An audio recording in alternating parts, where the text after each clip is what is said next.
I have here a 1962 quarter from the United States. It's 90% silver. It was 90% silver until 1964. That was the last year that the U.S. coinage had 90% silver. And, well, it was worth 25 cents in 62. But now this coin is probably worth about probably 4 or 5 pounds. So about $6. I haven't checked the price yet. So it maintains its purchasing power, and it's easy to carry. It's easy to transact. You don't have to put it in the bank. It's the currency and money of the public. Tuesday, August 20th, 2024, Maneco 64, home of alternative economics and contrarian views. We're going to look at silver today. And the history of the last 150 years or so, especially in the United States. And many of you know about the great crime of 1873 when silver was demonetized by the United States government, by Congress. But what I'm going to touch upon today is the great crime of 1933 that many of you might not know about. And until recently, I wasn't really too much aware of the incident. And it happened smack in the middle of the Great Depression. Does that mean that I don't think having gold is the right thing?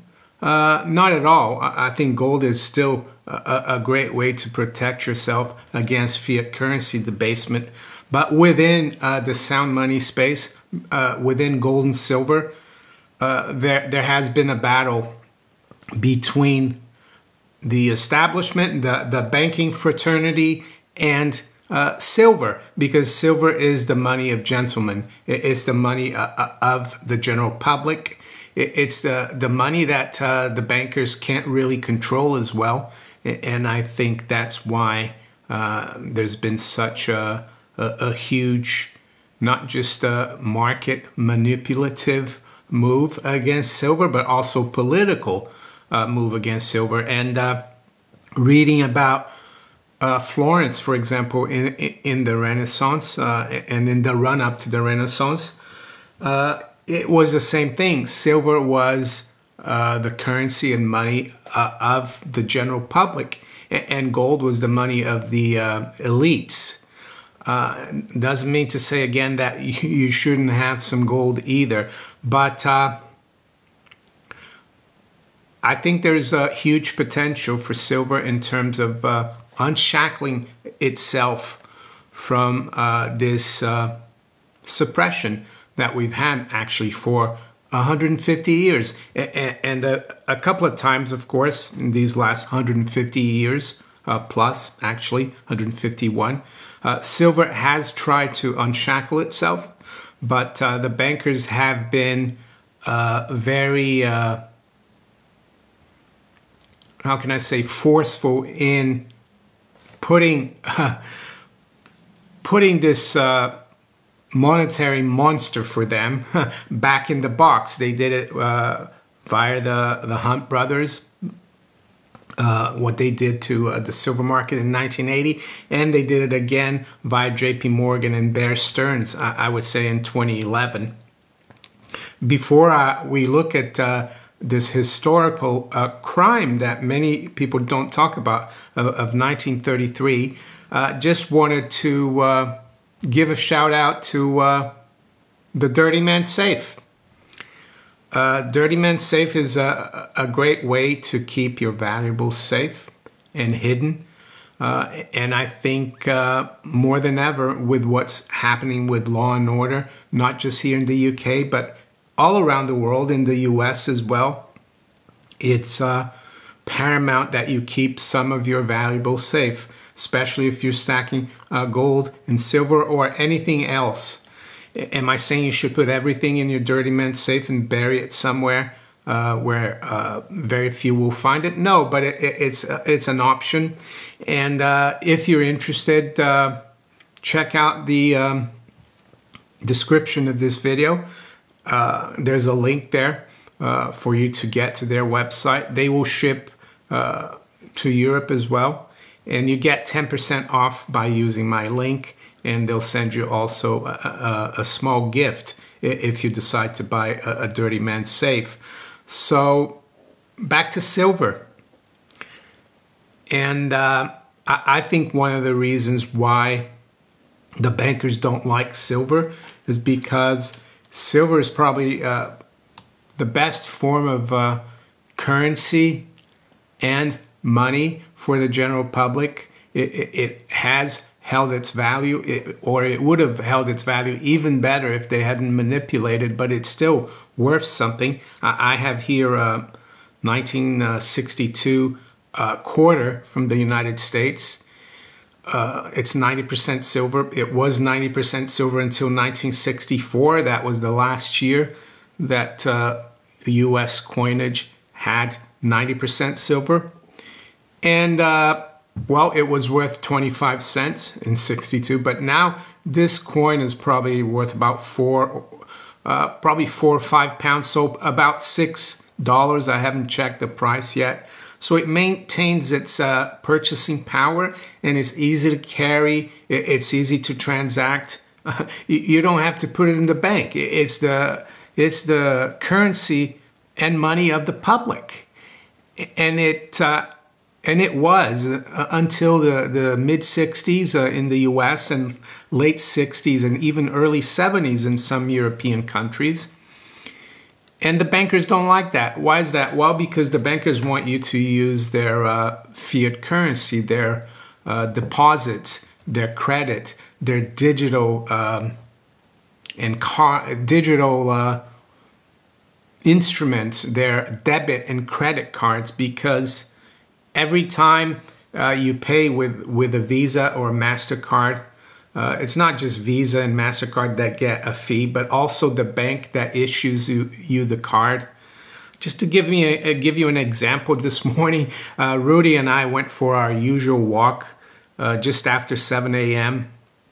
And there's a shop near where I live, like a convenience store. And Rudy's really popular there. And every morning, or most of the mornings, if we walk towards the shop, we'll go in there and Rudy gets a treat. The people in the shop know Rudy, and they give him a Milky Bone. But today I saw this man walked in, and he took a newspaper and he paid with his cell phone or mobile phone. I guess it's Apple Pay. And I thought, he's paying for something that's like 65 pence or a pound with that. And I thought to myself, well, the bank that issued him the card that is in the Apple Pay, they're going to get a cut. So that's why they hate silver, because silver is a really good store of value. It's really easy to carry. It's easy to transact. But the bankers don't get any cut from it. And yeah, historically, in the last 150 years, gold has been the preferable money of the London and Wall Street's elite. And in 1873, of course, they demonetized silver in the US. And the ratio was around, I think, 15-1 or 16-1 at the time. So like $20.67 was 1 ounce of gold, and the ounce of silver was $1.29.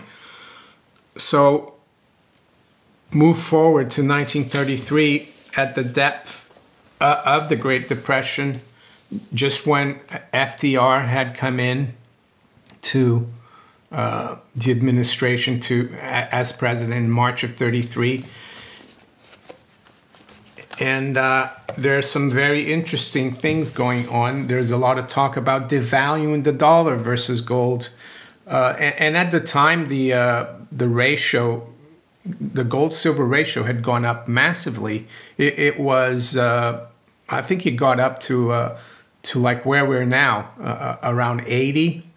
So silver is very undervalued because it had been demonetized, it had been manipulated lower.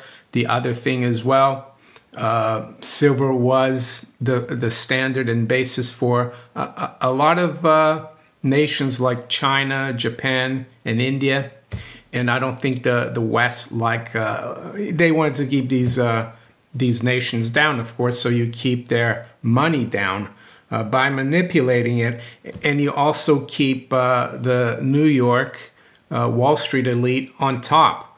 Because a lot of the silver, of course, was in the West, in the Western states. And you couldn't allow competition for the Northeast, Northeast New York establishment elite, New England elite. But going through this diary here of Benjamin Roth, he talks about these things. He doesn't go too much into detail because he was writing this back in the day when it was happening. He didn't really look at the history, but I have, and I thought to myself, well, there wasn't just a great crime of 1873, but the great crime of 1933. And there's an entry here from his diary, April 18th, 1933. And Roosevelt had been in office for about 6 weeks. He says, business still in the dumps, although optimism comes back with the nice spring weather. Steel production jumps from 13% to 20%. Inflation talks grow stronger. Yesterday, a 16-to-1 silver currency bill was defeated in the Senate by a narrow margin of 46 to 33. There's a great deal of radical legislation being proposed in Washington. It now appears that Great Britain and other countries have been taking advantage of the U.S. by manipulating their depreciated currency and foreign exchange. Well, the other thing that it doesn't say here is that, well, it does say, but there was kind of an economic conference going on at the time in London, World Monetary Conference. And that was the last thing the London bankers, the British Empire, wanted was silver coming back to the fore, because they were on, gold was the place where they held their power, even though they had gone off the gold standard a couple years before. So, and then there's another book that talks about silver, is The Story of Silver by William Silber, who I've had on the channel, and how the white metal shaped America and the modern world. And I found the section that talks about this 1933 incident, and silver subsidy, because it talks about how a senator from Nevada was able to get a subsidy to raise the silver price, but it was just, it wasn't really a good thing for silver, because at the time silver was at 35.5 cents an ounce, and this subsidy by the Roosevelt government raised it to 37 cents, but at 16-to-1, the price of silver would have been at $1.29. I think it would have reinvigorated the country, but the bankers wouldn't have liked it, because the farmers and everyone else would have been able to pay their debts in silver instead of gold. The bankers in New York wanted their gold. And it's interesting, because when I read this book, I thought, wow, actually Roosevelt was pro-silver, but he wasn't, because Pittman, the senator from Nevada, he actually betrayed, I think, Nevada, because he voted against this bill to remonetize silver at 16-to-1. And it says here, Pittman favored higher silver prices for his Nevada constituents, such as Tonopah Mining Company in Esmeralda County and Bristol Silver Mines in Lincoln County, but cared little about silver's role in the nation's money supply. He voted against Montana Senator Wheeler's 16-1 bill in January of 1933, saying it would turn the whole East against us. So there you go. This was about the establishment versus, I would say, they call it today flyover America, the red America, the red team. So that's quite interesting.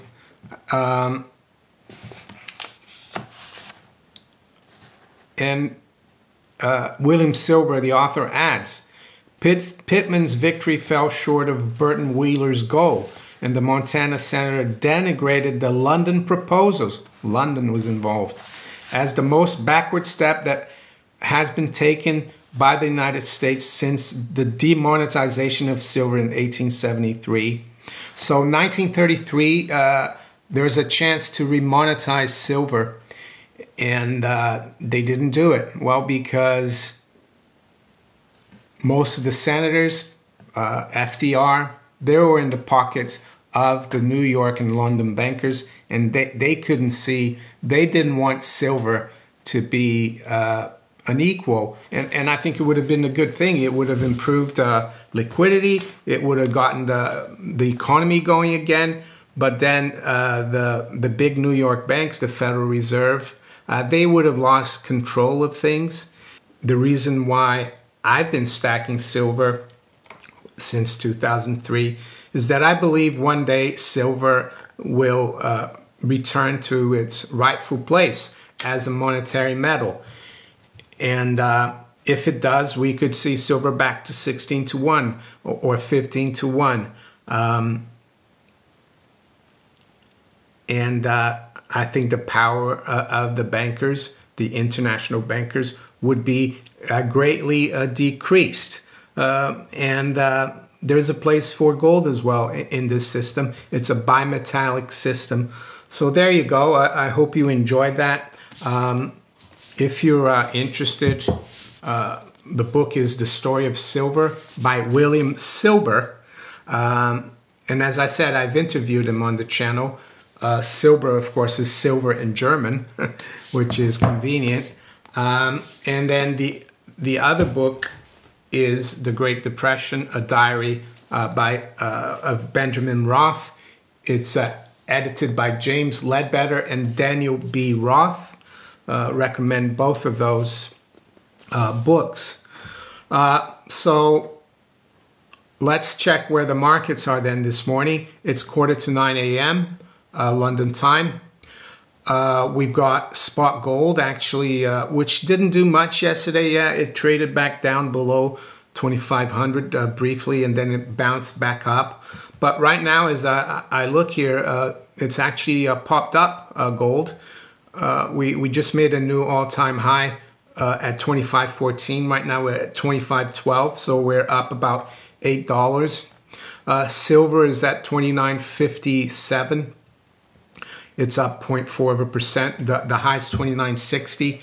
And yeah, the thing about silver is not, for me at least, is not trying to make money from it, because silver is money, but to have it as savings, as insurance.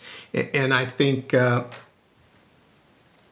whether you have constitutional silver or 1 ounce silver coins or bars, I think silver's purchasing power could be ready to go to levels that we haven't seen probably in 150 years. That's my bet. And even if it doesn't happen, I think it's still gonna hold its value. So in my view, it's a win-win, and it also keeps me sovereign and independent from the bankers. Yeah, if you don't want to leave your savings on deposit as an unsecured loan to bankers that don't really want the best for you, yeah, think about getting some silver. I do have affiliates below in the description if you're interested. Anyway, what about the stock market? Yeah, the stock market has been rebounding. Many people think it's kind of just a correction in a market that could keel over? I don't know. I mean, it's difficult to say. But the Dow this morning is up about 50 points. The NASDAQ 100 is up about 1/3%. And the S&P is up about 0.2%. Yes, the situation in Asia has calmed down. The Nikkei rallied today a little bit, and the dollar is back up slightly versus the yen. So I'm going to end it right here and wish you all a very good day. Take care. Bye.